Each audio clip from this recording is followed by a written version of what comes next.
Alors bonjour, je suis avec Frédéric et Geneviève de FG. Non, pardon, chocolaterie, oui, j'ai bien Oui, dit. FG Chocolatier. Chocolatier, Oui. parfait, parfait. Ouais. Alors dites-moi comment ça a commencé. On voit que c'est un couple dans la vie, donc ça a commencé comment cette aventure? J'étais déjà dans le domaine depuis plusieurs années en pâtisserie. Geneviève travaillait dans la même entreprise que moi dans le temps à Montréal. C'est là qu'on s'est rencontrés. C'est là qu'on est devenu un couple. Elle, toujours au service gestion, service client. Moi, depuis que j'ai l'âge de 14 ans en production. Donc, ça fait plus de 35 ans maintenant que je suis en production pâtisserie et chocolaterie. Chocolaterie s'est ajouté plus au début des années 2000 dans mon environnement, puis c'est devenu ma vraie passion au-dessus même de la pâtisserie depuis le début des années 2000. Ah donc il y a eu un tournant finalement où vous avez voulu sacrifier votre carrière, si on dit, vraiment aller axer sur le chocolat. Oui, ben, en délaissant pas complètement la pâtisserie, évidemment, c'est la base un peu de ce métier-là. La chocolaterie étant un métier en Amérique non enseigné de façon Oh, professionnelle. Donc, ça se passe beaucoup de chef à un autre chef. Donc, c'est comme ça qu'est venu mon entrée à la matière, le côté vraiment esthétique, liberté de création. J'aimais beaucoup la matière chocolat. Donc, au début, c'était vraiment en addition à la pâtisserie dans les décors, ces choses-là. Puis ensuite, c'est devenu vraiment dans l'ensemble de tout ce qui était chocolaterie. Donc, je trouve que ça apporte une autre vision, autant de la pâtisserie que de la chocolaterie traditionnelle. Ça a beaucoup évolué dans les dernières années, le milieu de la chocolaterie. et vous, alors vous étiez donc plus dans l'administration Ouais, avant? ben moi, c'était mon travail d'étudiante. Donc, j'étais aux études en éducation spécialisée. Donc, la relation d'aide, relation avec les humains. Donc, service à la clientèle, ça allait de soi là, comme travail étudiant. Bon, finalement, je suis tombée en amour. J'ai marié un chef pâtissier. Notre vie déboulé sur autre chose, d'autres projets. On est parti vivre aux États-Unis pendant plusieurs années. De là où je ne pouvais pas exercer mon métier d'éducatrice spécialisée. Puis on a rapidement développé, discuté sur le projet d'éventuellement avoir une entreprise à nous. D'avoir une chocolaterie, c'est un peu un fantasme parce que c'est ce qui nous plaît le plus. Mais c'était difficile pour nous de penser partir une entreprise de zéro. Donc, c'était de trouver une entreprise existante qui était en santé financière quand même. Et c'est ce qu'on a réussi à faire en Non. revenant des États-Unis. Alors, en venant des États-Unis, pourquoi Chambly et comment vous avez trouvé ici? Ouais. Ça, c'est le Le destin suite destin. avec notre courtière qui magasinait pour nous, nous cherchait des entreprises à vendre.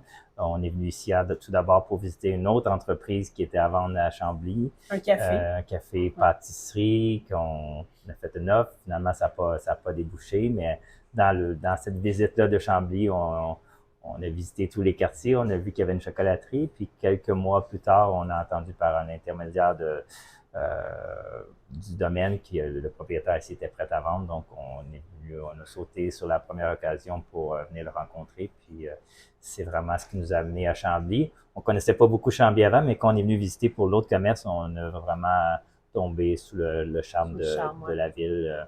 Puis on s'y voyait très bien. Pas juste y travailler, mais vivre à 100% À dans 100% notre ici. milieu. Donc, Oui. parlez-moi de votre passion pour le chocolat, Frédéric.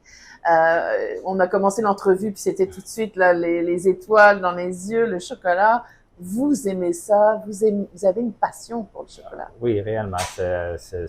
C'est quelque chose qui s'est ajouté dans ma vie qu'à la base, j'avais pas tant d'attrait, mais c'était une belle découverte de travailler la matière, tout ce qu'elle pouvait apporter au côté autant sur l'esthétique, sur le visuel, puis aussi de le mélanger avec plein d'autres saveurs locales. Bien évidemment, le chocolat ne pousse pas ici au Canada, mais c'est de jumeler à toutes sortes de produits locaux, de le transformer, de donner une autre vie. avec le beurre de cacao qu'on travaille avec, on amène complètement une autre dynamique au visuel du produit. Les gens apprécient beaucoup cet aspect-là. C'est très vendeur. Évidemment, la qualité est quelque chose de primordial dans ce qu'on choisit comme ingrédient.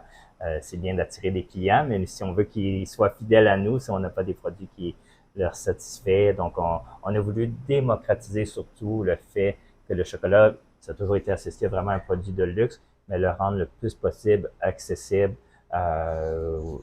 pour la famille moyenne, de leur faire découvrir que c'est pas tant un produit. Oui, c'est plus dispendieux qu'une tablette au dépanneur, mais beaucoup quand même accessible. Les gens ont souvent la réticence au début avant de rentrer, un peu comme une bijouterie. C'est vrai, il y a ça, il y a une petite... vous avez senti ça, mais depuis les années ont passé, est-ce que vous trouvez que ils ont moins de réticence à rentrer? Mais oui, c'est certain. Puis la clientèle se fidélise, mais encore aujourd'hui, on va rencontrer des clients qui sont chamblyens depuis des années, qui passent devant la chocolaterie depuis des années. Mais là, c'est le jour où ils ont décidé de passer la porte, mais ils nous l'expriment en nous disant « J'ai jamais osé, hein, une chocolaterie, on sait pas ce qu'on va y trouver, c'est un produit luxueux. » Puis là, ils se rendent compte de tout ce qu'on propose comme produit, tous des produits qui sont faits ici par Frédéric et son équipe. Mais qui sont accessibles aussi, là, c'est pas qu'un produit, oui, de luxe, mais quand même accessible. Accessible, et puis aussi, vous avez pour tous les goûts ici. Oui, je veux dire, si on peut prendre un sorbet, il y a un sorbet, oui. Il y a même la crème glacée molle, il y en a vraiment pour tous les goûts. Vraiment. Oui. Donc, notre produit principal, notre produit vedette, c'est le petit chocolat fin qui est peint à la main, qui est garni à l'intérieur de nos ganaches caramel pralinés maison, toujours fait avec des ingrédients frais, les vrais ingrédients. Il n'y a pas de saveur en pot ici. Là, tout part vraiment de l'ingrédient, du vrai ingrédient frais. Mais oui, on fait des sorbets, des gelatos, la crème glacée molle, c'est tout fait maison, les macarons. Puis, derrière nous, on voit un peu d'étalage. On a une centaine de produits réguliers, produits chocolatés qui sont tous faits ici. Et la place du Québec ici, elle est importante parce que vous l'avez dit, je travaille mon chocolat, c'est sûr que ça ne pousse pas ici, mais je l'accompagne d'un ingrédient du Québec. Oui, le plus possible, que ce soit autant dans les produits laitiers, bien évidemment, mais tout ce qui est fruits, alcool du Québec, produits d'érable, bien évidemment, certaines herbes, épices aussi, que ce soit le mélilo. Donc, on aime travailler le plus possible. On se limite pas juste aux aliments du Québec, mais c'est quelque chose qu'on essaie de jumeler. En même temps, souvent faire connaître des aliments, des épices qui sont moins connus du grand public, qui poussent ici, mais pas très. Donc, on en fait un peu une mission de faire découvrir des baies moins connues comme la rousie, le mélilo, toutes sortes de produits. Oui, il y a l'érable, il y a certains produits qui sont connus. Il y a de l'éducation. Oui, c'est ça. Puis les gens ont cette ouverture-là. Vraiment, la vision d'une chocolaterie, je pense qu'on a bien réussi. Plusieurs autres chocolatiers le font bien aussi, c'est-à-dire de démocratiser, de faire goûter. Le chocolat était souvent associé avant à cadeau, donc souvent pour offrir aux autres.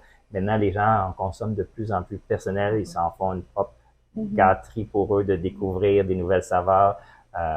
Puis on garde en tête tout le temps, chaque année, d'ajouter des nouveaux produits, des fois saisonniers, mais des fois au moins un nouveau produit à chaque année qui s'ajoute à notre gamme complète. Puis les gens apprécient beaucoup l'offre qu'on leur apporte, sont toujours... Il y a un renouvellement toujours de l'offre. Donc, on a des clients réguliers qui viennent ici plus d'une fois par semaine depuis des années. Il y a toujours quelque chose de nouveau pour eux. Geneviève et Frédéric, quel est le plus beau compliment qu'on puisse vous faire quand on rentre ici? Il y en a beaucoup. Les gens sont vraiment très généreux de ce côté-là, mais c'est de se sentir accueilli, puis justement que ce soit accessible. Puis bien sûr, où on l'entend tout le temps, les gens s'exclament, c'est sûr, devant l'esthétisme des produits. Bon.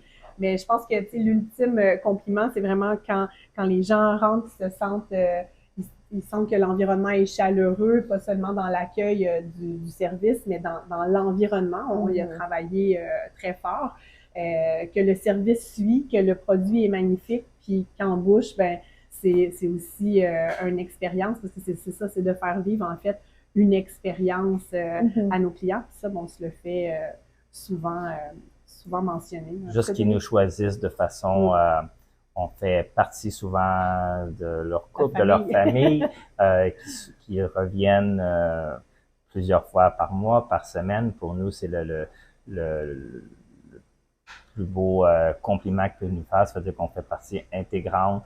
Ils se soucient de nous, comme nous, on se soucie d'eux aussi comme personne. On connaît bien, Geneviève connaît très bien. Les clients et son équipe aussi connaissent beaucoup les clients réguliers, puis leur partage de leur découverte avec nous et de leur part dans leur famille, de partager. On le voit, la clientèle s'est agrandie énormément dans les dernières années. Tout ça principalement juste grâce au bouche-à-oreille à nos clients fidèles qui nous aiment puis qui nous transportent, que ce soit dans leur famille ailleurs au Québec ou ailleurs dans le monde. Nos produits voyagent beaucoup aussi parce que nos clients leur font goûter à de la famille à l'extérieur ou à des clients pour des voyages d'affaires. Donc, c'est toujours une belle récompense de savoir ça, puis d'avoir des appels de la France ou de l'Italie, de familles qui ont goûté, puis là, ils veulent recommander des produits pour leur propre famille ici. Ça voyage, alors. Oui, c'est toujours agréable c'est ça, c'est l'esprit de famille, de fait de faire partir de leur environnement, de leur quotidien, et puis de partager ça avec eux. Puis on essaie de redonner toujours le plus possible aussi en faisant des activités familiales pour eux. On a une grosse activité qui s'en en fin de semaine qu'on fait annuellement.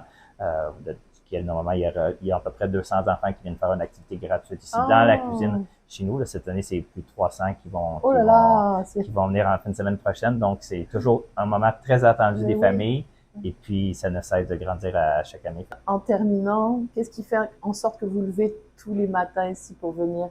Qu'est-ce qui vous motive? Qu'est-ce qui fait en sorte que vous cultivez cette passion? C'est plaisant de produire, de créer des produits appétissants que les gens aiment. Mais justement, il faut que les gens aiment et suivent.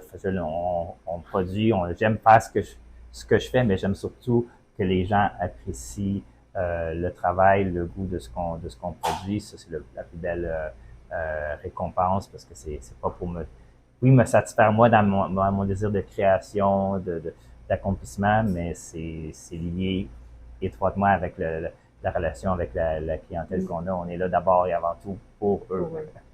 Merci beaucoup. Mais merci à vous. Merci à vous.